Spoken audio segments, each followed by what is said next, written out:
지수 자체가 125에서 90일로 줄어들었대요. 5개월 만에 팔자 돌아서라고 했는데 저는 이거는 해석을 잘못한 거로 생각해요. 내년 시장을 좀 바라보면요, 이런 신문이 나왔어요. 수도권 아파트 지금 사도 될까? 지금 이제 심리가 많이 위축되어 있잖아요. 예, 그게 이제 통계로서도 나타났죠. 5개월 만에 팔자 돌아서라고 했는데 저는 이거 이제 2주째, 3주째, 뭐 4주째 이렇게 하면서 계속 이제 수도권 심리가 조금 떨어지고 있고 상승 곡선은 완만해지고 있다고 얘기를 했어요. 그런데 과연 이게 가격이 팔자라는 부분으로 돌아선 걸까요? 저는 이거는 아니라고 생각해요. 해석을 잘못한 거로 생각해요. 팔자라고 돌아설 수가 없어요. 왜냐하면 보통 갈아타기 수요들은 팔자라고 할 수 있지만요, 다주택자들은 절대로 팔자라고 얘기를 할 수가 없어요. 왜냐하면 양도세의 중과가 굉장히 크기 때문에 그래요. 근데 이제 뭐 수도권은 서울도 포함해 가지고 얘기를 할 거겠지만요, 심리는 확실히 줄었는데 그 심리가 집을 나는 사지 말아야지라는 심리가 아니라요, 집을 사고 싶은데 호가가 너무 올라 버렸어요. 호가가 너무 올라 버렸고 급등을 했어요. 그 상황에서 사람들이 덜컥 사기에는 무서운 거예요. 특히 중고가 아파트들, 그 부분들이 조금 더 심하게 나타나요. 근데 여기서 우리가 잘 해석해야 되는 게요, 지금 수도권의 매수 우위 지수 자체가 125에서 90일로 줄어들었대요. 예, 많이 줄어들었죠. 125라는 건요, 사고자 하는 사람이 훨씬 많은 거예요. 125. 100은 둘이 똑같은 거고, 91.5 정도 내려갔다고 하면요, 사고자 하는 사람이 마음이 없어진 거예요. 근데 이거를 없어졌다라고만 판단을 하면 안 돼요. 그리고 심리론만 판단을 하면 안 돼요. 여기에서 나온 기준이 이제 91.5잖아요. 여기 전국이랑 서울이랑 강북, 강남 뭐 이렇게 쭉 있는데, 여기에서 수도권, 경기도 같은 경우 보시면은 90.8이고 서울 같은 경우는 뭐 80.6이고 뭐 지금 이 전국에 있는 매도자, 매수자의 그 어떤 지표들이 지금 나타나 있어요. 여기서 이제 얘기를 하는 거는 그거예요. 지금 심리가 낮아졌다는 거잖아요. 심리가. 그런데 제가 한번 비교를 한번 해드릴게요. 심리가 정말 낮아졌긴 했는데 가격이 심리를 그대로 따라갔을까를 한번 보여드릴게요. 심리는 가격하고 완전히 일치하지 않습니다. 매도자 매수자의 동향들은 우리가 파악은 할 수는 있지만요, 이 심리가 그대로 반영되진 않아요. 그래서 제가 노란색으로 쳐봤어요. 2017년도 8월 7일부터 2018년도 1월 1일까지는요 서울로 예를 들게요. 서울요, 매수 우위 지수가 95, 81, 72, 그러니까는 사고자 하는 사람이 훨씬 적었던 시장이죠. 훨씬 적었어요. 1월 1일까지. 그런데 여기 보시면은 2018년 1월 1일까지 상승장이었어요. 파리 대책으로 가격들이 조금 주춤했지만요, 상승인데 매수 심리는 굉장히 많이 떨어져 있었죠. 아까 본 것처럼 100 이하였어요. 또 100 이하짜리 매수 심리가 떨어진 데를 한번 볼게요. 2018년 10월 8일부터 2018년 12월 31일까지 보시면은 100 이하죠. 100 이하죠. 2018년 10월달. 근데 가격들이 많이 움직였죠. 그런데 매수의 심리 지수 100 이하였어요. 근데 가격들이 많이 오른 양상들을 보이죠. 그래서 제가 말하고 싶은 건요, 심리가 위축되는 이 매수 심리 지수가요, 가격이 올라가고 내려가는 것들을 100% 정확하게 반영하는 게 아니에요. 심리가 위축됐다는 걸 해석을 여러 가지가 할 수 있는데, 내가 집을 사기 싫어, 안 살 거야, 관심 없는 시장이 아니라 눌려 있는 거라니까요. 그렇기 때문에 이게 가격하고 다르게 움직여요. 그래서 이거를 해석할 때 뭐 이제 수도권은 91.5밖에 안 나왔다, 큰일 났네, 이제 조정이 되겠네라고 이제 표현을 하는 게 아니라, 지금은 사람들이 내년에 어떤 전망들을 가격들이 그래도 조금은 더 올라갈 수 있을 거로 전망하는 사람들이 훨씬 더 많아요. 그렇기 때문에 다주택자라든지 집을 가진 사람들은 안 팔려고 지금 노력을 해요. 그래서 요거는 지금 심리가 줄어든 거는 가계부채에 대한 부분에 추가 대책이 예고가 되는 부분들, 그러니까는 대출 규제를 계속 했잖아요. 그리고 금리의 인상에 대한 어떤 두려움들, 그리고 가격이 급하게 올랐는데 높은 호가가 형성되면서 사람들이 주춤하게 되는 것, 이런 것 때문에 어떤 신중한 매수자들이 굉장히 많이 생겼고요. 거꾸로 이제 이걸 제가 줄다리기를 한다고 했는데요. 거꾸로 버티는 매도자들도 많이 있어요. 왜냐하면 유동성이 풍부하고 정책의 어떤 기조들이 가격이 내릴 수 있는 시그널이 전혀 없고 공급이 감소되고 전세 시장이 정상화될 수 있는 여지들이 안 보이잖아요. 이런 부분이 복합적으로 되어서 심리들이 조금 위축되었지만 분명한 거는 이 위축된 게 나 집을 이제 안 살 거야가 아니에요.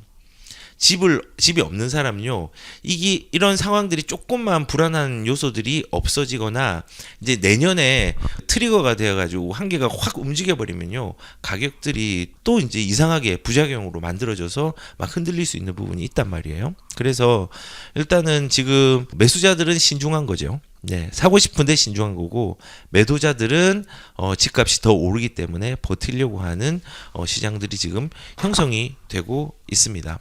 그래서 지금 저는 그런 의미에서 내년 시장을 좀 바라보면요, 현금을 가진 사람들, 그런 사람들은 고가를 이제 움직일 것 같고, 그 다음에 대출이 가능한 물건들의 중저가 주택이에요. 아파트가 아니라 주택은 실거와 갭 투자들이 이제 혼재될 것 같고, 대출이 불가한 사람들은 이제 갭 투자로 이루어질 건데, 왜 그런 생각을 하냐면요, 지금 매수 심리는 좀 위축이 됐고 금리 인상에 대한 부분과 대출에 대한 불안함들은 있지만요, 여전히 사람들이 틈새를 찾고 있어요. 그래서 아까 말한 것처럼 사실 그 대출 가능한 물건들, 중저가 물건 너무 비싸면 들어가질 못해요. 그런데 이제 특히 젊은 층이나 무주택자들이 집을 사기 위해서, 실물자를 가지기 위해서 빌라를 이제 사는 사람들, 특히 서울의 빌라를 사는 사람들 굉장히 많이 늘었어요. 그래서 강북권에선 지금 빌라의 매매가가 3억이 처음으로 돌파를 했대요.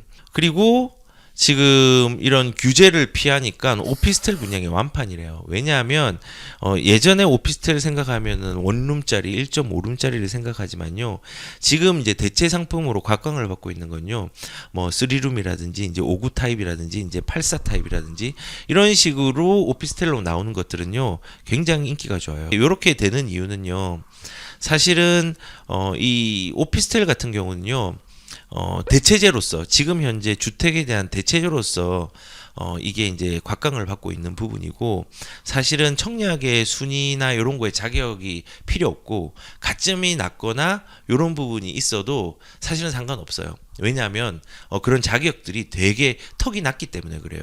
그래서 요거를 이제 대체제로 생각하고 그런 식으로 사람들이 집을 살려고 하는 욕구들을 계속 고민하고 접근을 하는 거예요.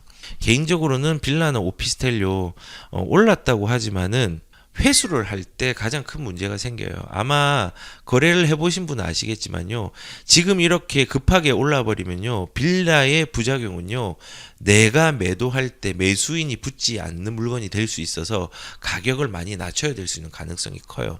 실질적으로 빌라가 나 이거 사고 싶어 라고 해서 사는 게 아니라 생존을 위해서 사는 거거든요. 다른 데 접근을 할 수 없으니까.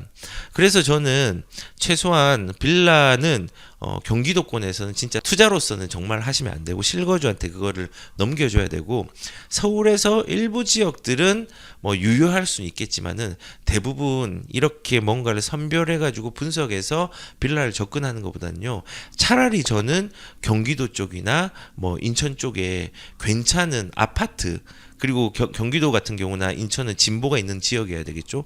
그런 쪽으로 접근하라고 얘기를 많이 해요. 그게 오히려 수요가 더 있을 수 있어요.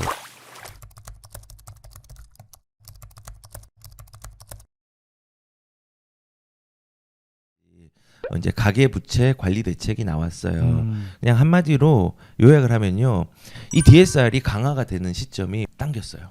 내년 초부터, 1월 1일부터. 원래 내년 7월부터였는데 예. 내년 1월부터 그렇게 강화를 해가지고 이런 거예요. LTV가 40% 정도 돼요. 네. 그런데 DSR도 내년 1월부터 40%로 적용을 시켜요. 네. 그러면은 소득이 많은 사람은 소득이 능력이 있으니까 DSR이 좀 높게 측정이 되겠죠. 그쵸. 많이 나오겠죠. 네. 근데 소득이 작은 사람은 대출이 적게 나오겠죠. 그렇죠. 그럼 소득이 적은 사람이 불리하고 아마도 LTV 40% 적용을 하고 DSR까지 적용을 시켜버리면은 네. 소득 적은 사람은 아마 20% 30%밖에 아. 안 나올 거예요. 대출이. 아. 안타깝죠. 네. 근데 거꾸로 대출이 필요 없는 현금이 많은 사람들은 대출이 잘 나오고. 잘 나오죠. 어. 그래서 이제 그런 상황들이 이제 조금 더 빨리 앞당겨졌다라는 부분이고 음. 그리고 이제 또 중요한 게는 이게 대출이 풍선 효과가 일어나잖아요. 네. 어디로? 여기가 안 되면 또 제2금융권 네. 뭐 이렇게 가잖아요. 네. 아 이거 안 돼.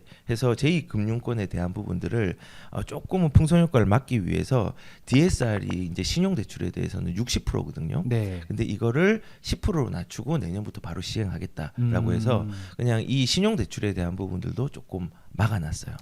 그래서 이런 내용이 나왔고 뭐 예외적으로 신용대출 같은 경우는 서민들이 피해를 볼 수 있잖아요. 그쵸. 뭐 장래가 있다든지 네. 아니면 결혼을 한다든지 병이 나서 수술을 할 수 있잖아요. 맞아요. 그럴 때는 그냥 조금 예외적으로 허용을 하겠다라는 거고 대출에 대한 부분들은 전세는 허용을 하지만은 네. 일단 DSR에 대한 적용들은 어느 정도는 조금 포함이 돼가지고 네. 반영이 될 것 같긴 해요. 근데 이제 적용이 안 되는 거 총량에 대한 부분들. 네. 우리가 이제 대출 규모가 이제 증가를 하면은 그렇죠. 그 규모에 대해서 지금 현재 정부에서는 한 5% 6%까지 하기로 그쵸. 했었잖아요. 근데 이번에 텐션을 7% 올해 7%까지 하겠다. 아무래도 다 넘어가니까. 그렇죠. 그리고 내년에는 5%까지로 이제 낮추겠다. 원래 4%인데 5%로 조금 텐션을 낮췄어요. 그렇게 이제 반영하고 그런 5% 안에 이제 대상이 전세는 없다. 전세는 없고 그리고 중도금 대출도 네. 없다. 네. 네. 좋습니다. 정부 정책이 계속 바뀌고 계속 네. 유란하게 바뀌니까 이게 양도세도 복잡하지만 대출도 점점 복잡해지고요. 네. 네, 참 힘든 시장인 것 같습니다.